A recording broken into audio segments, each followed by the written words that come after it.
Hi Pathway families. Welcome back to our Lent focus for Fridays Are for Families, where we have been highlighting different aspects of Jesus' character. Today we focus on Jesus as King. We often speak about how Jesus came to this earth to serve, and that he was a humble servant. And he certainly was, but Jesus also came as King. He came as the king of a kingdom that was not of this world. He came as a king who didn't serve through demonstrations of power or force, but through service and love. We often refer to the kingdom of God as being an upside-down kingdom because God's kingdom is so different from our earthly kingdoms. In God's kingdom, the weak are powerful and the first are last.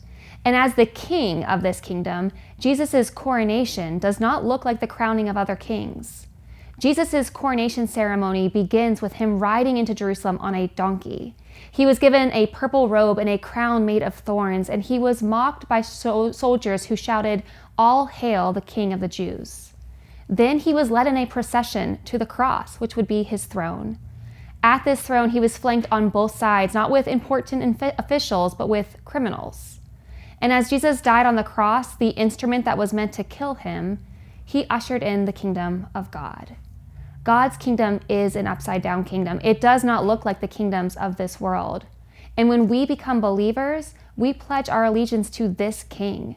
We are broken from the bonds of sin, and we are no longer slaves to darkness, but we become part of the kingdom of Jesus. And this means that we are citizens of a different kingdom. We are not of this world, and we wait for our king to return and reign. So what does it look like to be citizens of God's kingdom?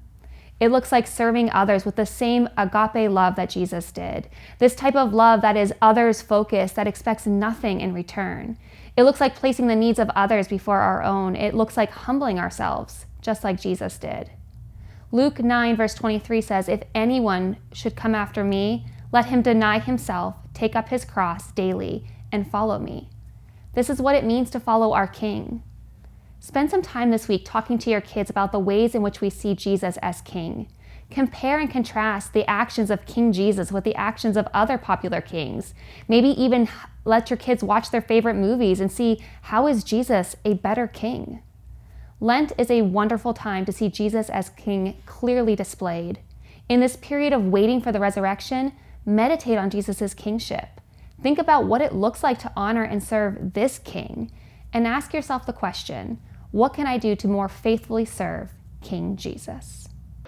Thank you, Jenna, for that message. And thank you for joining us for this week's episode of Fridays Are for Families. We place a high value on discipleship, specifically at home, because we believe that strong disciples are made at home. And that is why we have a heart to do what we can to empower and equip you to grow as a disciple of Jesus yourself and a disciple maker of your kid. If you have any specific requests for information you would like to hear about, we invite you to share them with us, either by commenting on this video on YouTube or Facebook, or by emailing us at family@lifeatpathway.com. We look forward to seeing you next week.